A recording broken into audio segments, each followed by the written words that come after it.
Welcome to online Guruji classes. Friends, आप सभी लोगों को पता है कि जब से पैटर्न्स पे थोड़े से चेंज हुए हैं, जब से एग्ज़ाम आप लोगों के ऑनलाइन होने लगे हैं, तब से करंट अफेयर का सेक्शन जीएस के सेक्शन पे बहुत ज़्यादा इम्पॉर्टेंट हो गया हो। चाहे वो एसएससी सीजीएल का एग्ज़ाम हो या रेलवेज़ के एग्ज़ाम्स हो, गाइस आपके लिए करंट अफेयर का सेक्शन सबसे ज़्यादा इम्पॉर्टेंट है।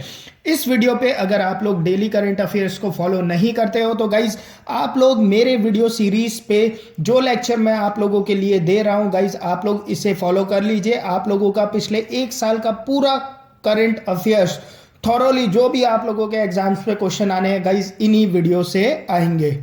चलिए गाइज, ये पार्ट 3 है। अभी तक आप लोगों ने पार्ट 1 और पार्ट 2 नहीं देखा है तो इसी वीडियो के डिस्क्रिप्शन पे आप लोगों को लिंक मिल जाएगा। पार्ट 1 और पार्ट 2 भी पक्का से देख ले। चलिए लेक्चर को स्टार्ट करते हैं और देखते हैं कि जुलाई के 3rd वीक पे क्या क्या इंपॉर्टेंट करंट अफेयर्स हुए। चलिए फ्रेंड्स, स्टार्ट करते हैं। जो सबसे पहला इंपॉर्टेंट करंट अफेयर यहां पर रहा गाइज, एक स्टेट बैंक ऑफ इंडिया ने एक मेला लगाया था, क्योंकि बहुत हाई स्केल पे ये मेला लगा था। इसे बोला गया था किसान मेला। ठीक है, क्या बोला गया? किसान मेला। किसान मेला, ठीक है, किसान मेला नेशनल वाइड ये मेला लगा था, मतलब पूरे भारत पे ये मेला लगा गया था। ठीक है, स्टेट बैंक ऑफ इंडिया ने लगाया था ये। तो ये क्वेश्चन पूछ लेगा, मेला लगाने के पीछे मकसद क्या था, अब आप लोगों को ये भी पता होना चाहिए। ठीक है, सबसे पहले तो जो फार्मर्स है ना गाइस, फार्मर्स लोगों को फिनेंशियल लिटरेसी देना, मतलब उन्हें बताना कि भाई आप लोग, क्या होता है, जो फार्मर लोग हैं वो बैंक पे जाने से डरते हैं, बैंक की फैसिलिटीज जो आप लोगों को मिल रही है उसे यूज करने में डरते हैं। तो guys state bank of India ने मेला लगाया, किसान मेला, जिसपे कि बेसिकली फाइनेंस क्या क्या होता है ये सब बताया गया था किसान लोगों को। ठीक है गाइस, सेकंड इंपॉर्टेंट क्वेश्चन है आप लोगों का कि आप लोगों को पता होगा। गाइस, एक और चीज मैं बता दूं यहां पर कि जो आईबीपीएस पीओ के पॉइंट ऑफ व्यू से देखो, बैंकिंग सेक्टर के एग्जाम्स के पॉइंट ऑफ व्यू से देखो, तो आप लोग ये करंट अफेयर्स आप लोगों के लिए उतना इंपॉर्टेंट नहीं है गाइस, क्योंकि बैंकिंग के करंट अफेयर्स थोड़े अलग टाइप के आते हैं। ये करंट अफेयर आप लोगों के एसएससी सीजीएल बैंक को छोड़ के सारे एग्जाम्स के लिए ये करंट अफेयर्स चलेगा आप लोगों के लिए। ठीक है, उसमें ज्यादा बैंकिंग और इकोनॉमी के क्वेश्चंस होते हैं गाइस, इस टाइप के क्वेश्चंस नहीं होते हैं। अच्छा, recently LIC, life insurance corporation, आप सभी को पता होगा, एलआईसी ने क्या करा था, अक्वायर किया था एक बैंक को। ठीक है, एक बैंक के 51% शेयर को अक्वायर करने की बात चल रही थी। तो गाइज आप लोगों को बताना है कि उस बैंक का नाम क्या था। आप लोगों को पता होना चाहिए कि आईडीबीआई बैंक, आईडीबीआई बैंक को, ठीक है, जो इनका एक्विजिशन है उसे मंजूरी मिल चुकी है। Clear guys? ओके, चलिए आगे चलते हैं और देखते हैं और क्या क्या चीज इंपॉर्टेंट हुआ। एक बहुत ही फेमस पोएट थे जो कि आप लोगों के पद्मश्री और पद्म भूषण, इन्हें दोनों मिला हुआ था। ठीक है, पद्मश्री और पद्म भूषण, क्योंकि दोनों मिला हुआ है और रिसेंटली अभी इनकी डेथ हो गई तो ये इंपॉर्टेंट हो जाता है। न्यू दिल्ली पे इनकी डेथ हुई। ओके, इनका नाम था गोपाल दास नीरज। गोपाल दास नीरज, गोपाल दास नीरज, गोपाल दास नीरज का ये फेमस हिंदी पोएट थे जो कि पद्मश्री और पद्म भूषण दोनों से नवाजे गए थे। ठीक है, हिंदी पोएट। तो क्वेश्चन, अब आज ही सुबह मैंने एक लेक्चर बनाया था जिसपे मैंने पिछले 2017 के एनटीपीसी के एग्जाम को डिस्कस किया था गाइज, उस पेपर को भी पक्का से देख लेना। ठीक है, तो इनकी अभी रिसेंटली डेथ हो गई थी इनकी।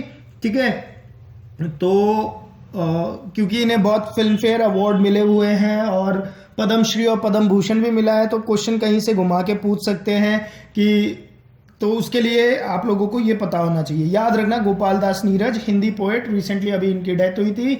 इन्हें पद्मश्री और पद्म भूषण दोनों प्राइज मिले हुए हैं। Okay, next guys, 4th point पे लिखना आप लोग, बिमसेट समिट।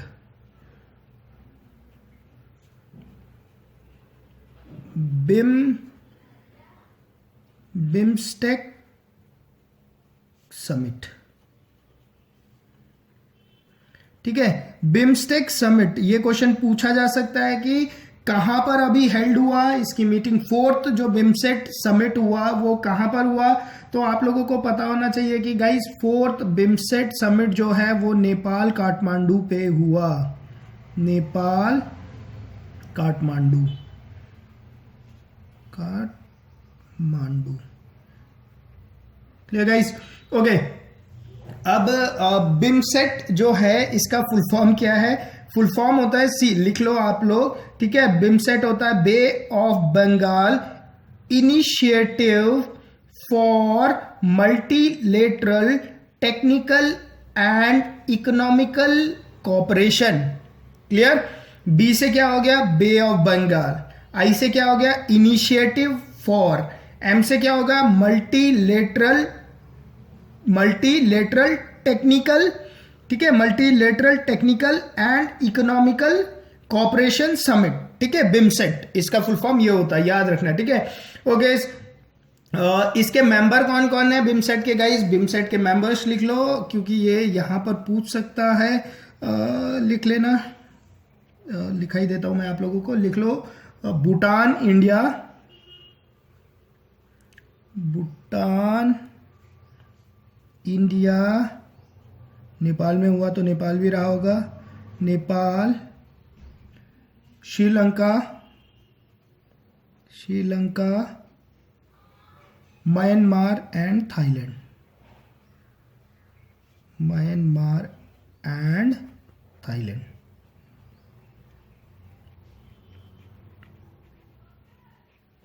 क्लियर, ठीक है। तो आप लोग इसे याद रखना। अच्छा, एक और बहुत ही एक इंपॉर्टेंट न्यूज पे रहा था जिसे हम लोग बोलते हैं 2+2 डायलॉग, ठीक है। तो रिसेंटली इंडिया और यूएसए के बीच में जो मीटिंग्स हुई थी गाइज, उसे बोला गया था 2+2 डायलॉग, ठीक है। क्वेश्चन पूछ दे 2+2 डायलॉग किसके बीच में हुआ था, तो आपको इंडिया के साथ कौन दूसरा कंट्री था, तो आपको पता होना चाहिए India with USA. Clear guys, okay, चलो आगे चलते हैं। इसके बाद जो है हाँ गाइस, इसरो ने भी एक काम किया। इसरो ने क्या किया, अभी रिसेंटली एक नया इंजन बनाया, ठीक है। वो इंजन क्या होता है? रॉकेट को क्या करता है, जो हमारा PSLV polar satellite launch vehicle है, वो रॉकेट को लेकर उड़ता है, तो उस पे अलग अलग स्टेज होते हैं जिसपे कि अलग अलग टाइप के इंजन यूज होते हैं। तो गाइस अभी से मतलब है, अब मैं पीछे की बात कर रहा हूं, ठीक है। तो इसरो ने सक्सेसफुली विकास इंजन का टेस्ट कर लिया है, ठीक है। ये क्वेश्चन आ सकता है, विकास इंजन,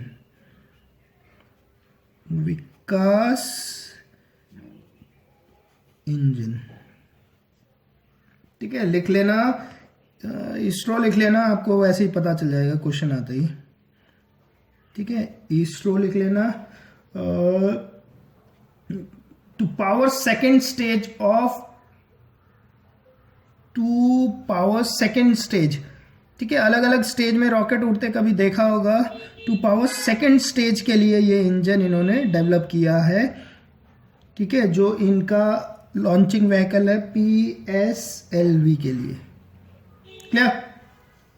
क्लियर, चलिए आगे चलते हैं। ओके गाइज, हाँ, फोर्ब्स मैगजीन के हिसाब से, ठीक है, फोर्ब्स मैगजीन के हिसाब से हाईएस्ट पेड एक्टर कौन रहा, ठीक है, हाईएस्ट पेड एक्टर कौन रहा? Dwayne Johnson. क्लियर। अब इतना क्यों है ड्वेन जॉनसन? आपके जो रेसलिंग पे जो रॉक है ना, बचपन पे तो बहुत देखते थे हम लोग, Rock versus triple H, okay, Dwayne Johnson, ठीक है, highest paid actor. Clear, as per Forbes magazine, highest paid actor, ठीक है।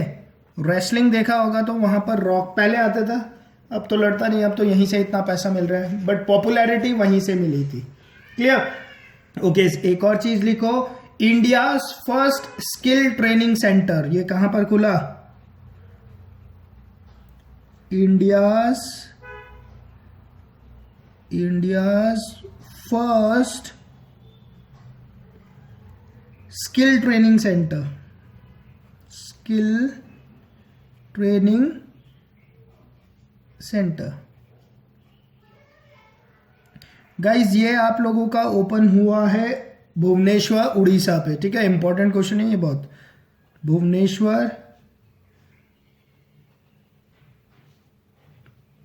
भुवनेश्वर उड़ीसा में। आप लोग क्या करा करो, मैं आप लोगों को मालूम है क्या, इसके लिंक्स टेलीग्राम पे नहीं दे रहा हूं या कहीं इनकी फोटोज नहीं देता। गाइज सी, खुद लिखा करो, खुद लिखोगे ना जल्दी याद रहेगा, ठीक है। मेरा मोटो है आप लोगों को याद कराना और एग्जाम्स क्लियर कराना, ठीक है। तो जो आपके पॉइंट ऑफ व्यू से अच्छा है मैं वही करता हूं गाइज, ये मत सोचो कि मैं क्यों नहीं दे रहा हूं, ठीक है। आप लोग अगर मतलब खुद में खुद लिखोगे ना तो ज्यादा याद रहता है गाइज, इसीलिए आप लोगों को लिखना भी चाहिए, ठीक है। ओके, हैरी पॉटर बुक के राइटर्स के बारे में तो सभी को पता होगा, है ना, J.K. Rowling, right. अब J.K. रॉलिंग हैरी पॉटर की बुक्स लिखते थे, राइट। इनकी रिसेंटली अभी एक बुक आई है, मतलब उस टाइम पे आई थी, लीथल वाइट। इंपॉर्टेंट हो जाता है क्योंकि बहुत इंपॉर्टेंट राइटर है, लीथल वाइट, ठीक है। लीथल वाइट सीरीज ही है ये वैसे तो, the cuckoo's calling, the silkworm, career of evil, और उसके बाद लीथल वाइट, ठीक है। आपके एग्जाम्स पे पूछेगा तो ये लीथल वाइट के ऊपर ही पूछेगा, ये रिसेंट बुक होगी और बहुत जल्दी ऑब्वियसली इनके ऊपर मूवीज भी बननी शुरू हो जाएगी। क्लियर? ओके, लिखना है तो लिख लो, जो ये सीरीज पे ये चौथी बुक है लीथल वाइट, जो 3 बुक है वो है द कुकूज कॉलिंग, सिल्कवॉर्म और करियर ऑफ एविल, ठीक है, लिख लेना ये आप लोग। ओके, सी 10 पॉइंट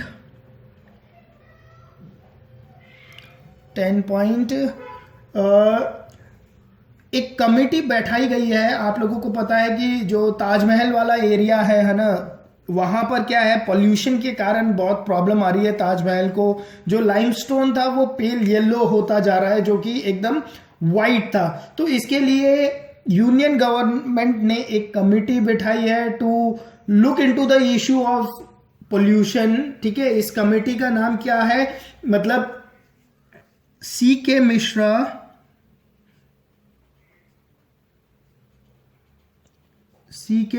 कमेटी,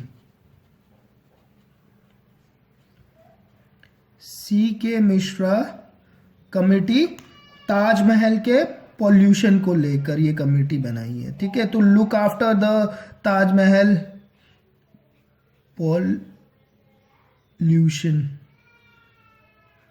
ठीक है। ताजमहल पे जो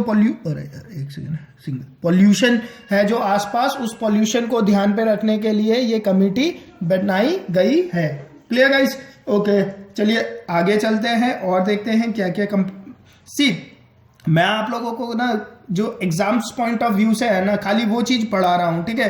फालतू का कितना याद रखोगे, ज्यादा याद भी नहीं रख सकता, हर कोई याद नहीं कर सकता, ठीक है। जब मैं प्रिपरेशन करता था तो गाइस मुझे करंट अफेयर को लेकर बहुत परेशानी होती थी। क्यों? क्योंकि न्यूज़पेपर से पढ़ने में आफत होता था, ऑब्वियस सी बात है, ठीक है। बाकी न्यूज चैनल पे पता ही आप लोगों को कैसे न्यूज आते हैं, ठीक है। बाकी पढ़ो तो पता नहीं चलता था पढ़ू क्या छोड़ू क्या, ठीक है। तो आप लोगों के साथ सेम प्रॉब्लम ना हो, इसीलिए मैं आप लोगों के लिए ये लेक्चर्स बना दे रहा हूं।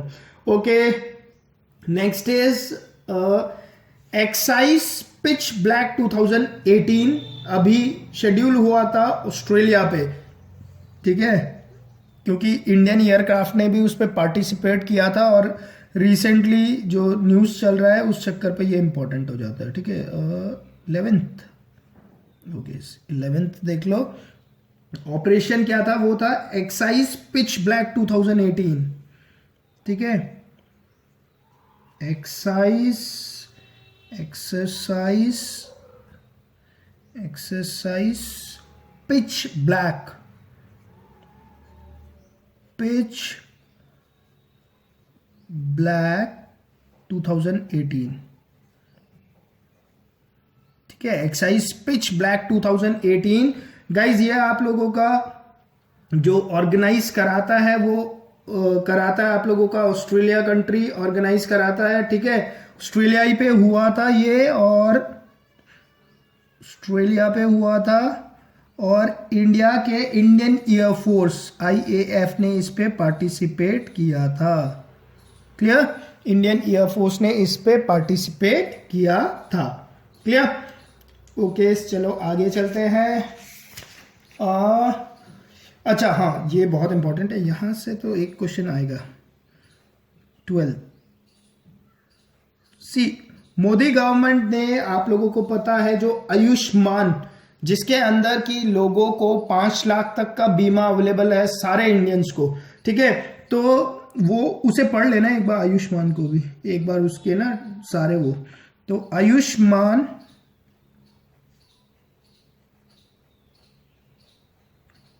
ठीक है, कि कौन से बैंक के थ्रू इनका सेटलमेंट होगा, ये सब पढ़ लेना इसके ऊपर, क्योंकि बहुत इंपॉर्टेंट है। ठीक है, तो आयुष्मान जो भारत है, आयुष्मान भारत जो स्कीम है गाइज, इसके सीईओ का नाम क्या है? ठीक है, सीईओ का नाम है इंदु भूषण, मतलब कि कौन इसे हेड कर रहा है, ठीक है, इस प्रोजेक्ट को, Indu Bhushan, CEO, chief executive officer. ठीक है, अच्छा, नेक्स्ट इज 13 लिख लेता हूं, रोमन पे लंबा पड़ रहा है। नेशनल गारमेंट फेयर 2018, ठीक है, नेशनल गारमेंट फेयर सबसे बड़ा था तो इसलिए इंपॉर्टेंट है, नेशनल गारमेंट फेयर, ठीक है, जैसे ट्रेड फेयर लगते हैं, नेशनल गारमेंट फेयर गाइज, ये आप लोगों का हुआ था मुंबई पे लगा था। ठीक है, 16 to 19 जुलाई के बीच पे, वो सब नहीं इंपॉर्टेंट, ये पूछ सकते हैं कि national garment India largest apparel trade shows 67th national garment fair, ये कहां पर लगा था? तो आएगा इसका मुंबई पे। ठीक है, ओके, आगे चलते हैं गाइज। 18 जुलाई को क्या सेलिब्रेट किया जाता है? 18 जुलाई, 18 जुलाई गाइज, 18 जुलाई को सेलिब्रेट किया जाता है आप लोगों के Nelson Mandela international day. Nelson Mandela, पहचानते हो ना नेल्सन मंडेला को? तो हर कोई पहचानता होगा, Nelson Mandela international day, international day. Clear? ठीक है, okay, next is 15th। Okay, India के एक स्टेट ने अभी एक स्कीम लॉन्च की थी, स्कीम का नाम बहुत इंटरेस्टिंग है इसलिए इंपॉर्टेंट हो जाता है, पौधागिरी। ठीक है, क्या था? पौधागिरी,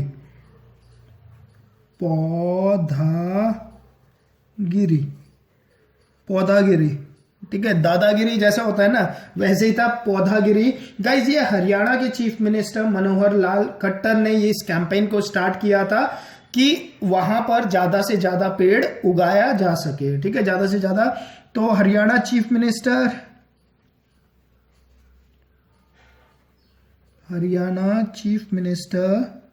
मनोहर लाल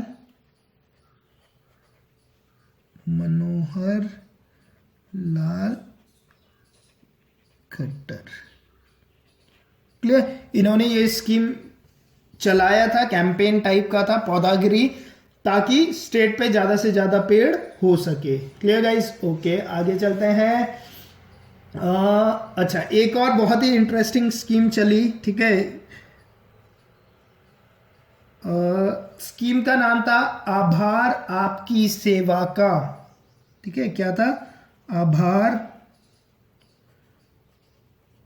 आभार आपकी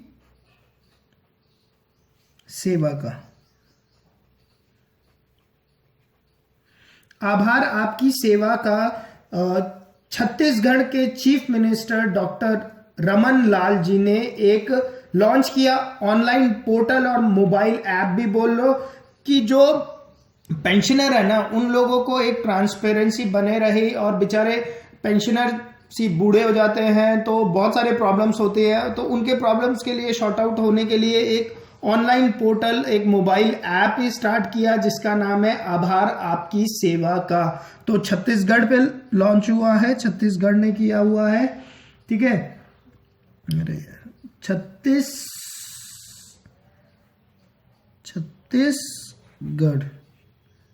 ठीक है। जो चीफ मिनिस्टर है डॉक्टर रमन सिंह, डॉक्टर रमन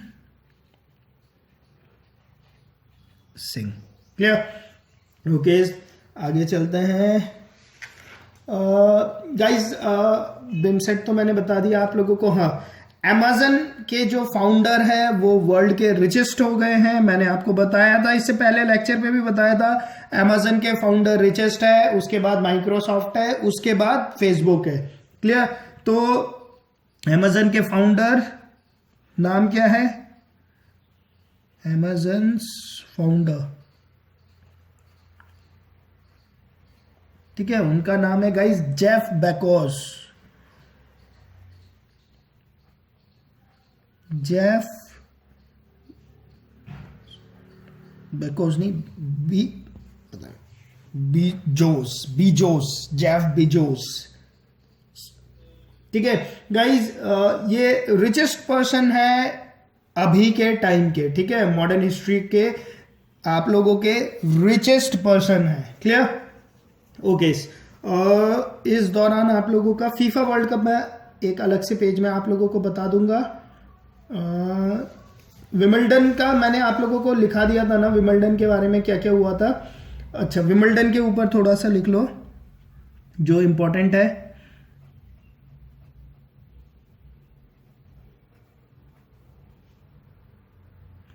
ठीक है, विमल्डन, सी विमल्डन पे मैन, वुमेन और डबल्स, ठीक है। क्या क्या पता होना चाहिए? मैन, ठीक है। मैन कौन जीता है? वुमेन वाला जो टाइटल है वो किसने जीता है, और डबल्स वाला किसने जीता है?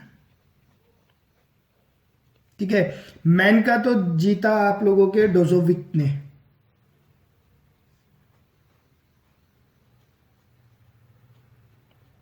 ठीक है।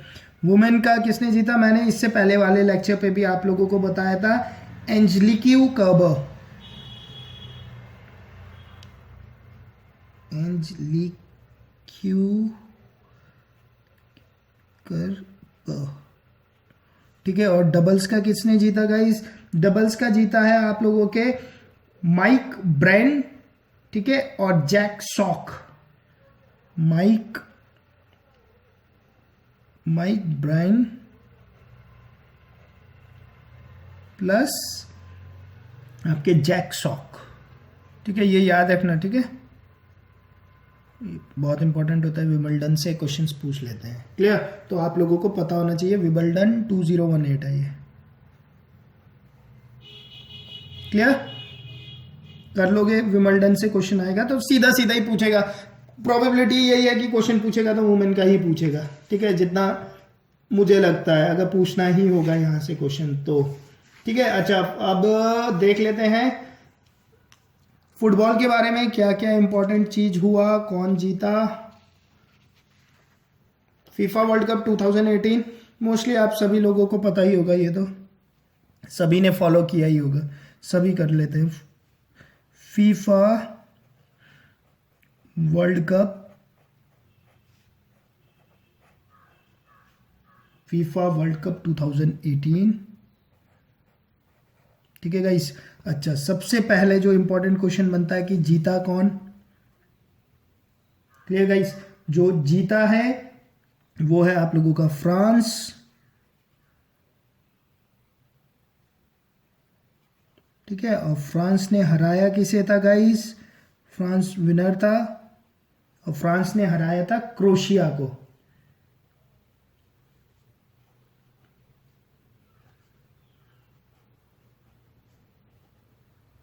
ठीक है, कितने से हराया था, 4-2 से। ठीक है। अच्छा, फाइनल कहां हुआ था गाइस, आप लोगों का पता होना चाहिए। फाइनल हुआ था मॉस्को पे।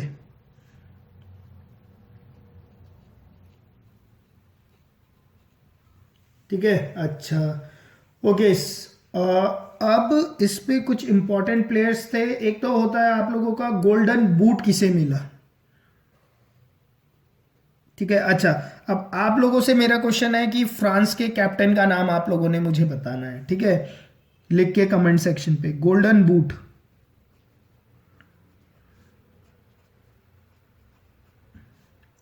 गोल्डन बूट उस प्लेयर को दिया जाता है गाइस जिसने सबसे ज्यादा गोल किए होते हैं। ठीक है, तो हैरी केन था, हैरी केन को मिला था गोल्डन बूट। गोल्डन बॉल किसे मिला था, लूका। ठीक है, गोल्डन बॉल। ठीक है, गोल्डन बॉल जो मिला था वो मिला था आपके लूका मॉड्रिक को।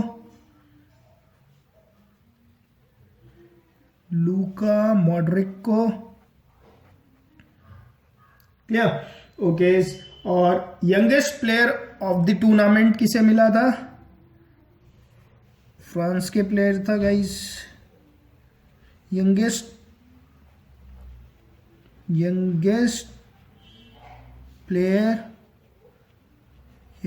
प्लेयर ऑफ द टूर्नामेंट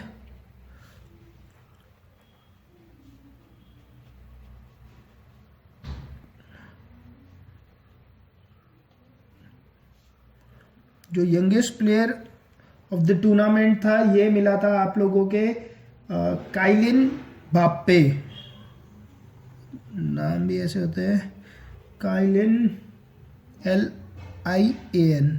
ठीक है, MBAPPE। Clear, okay.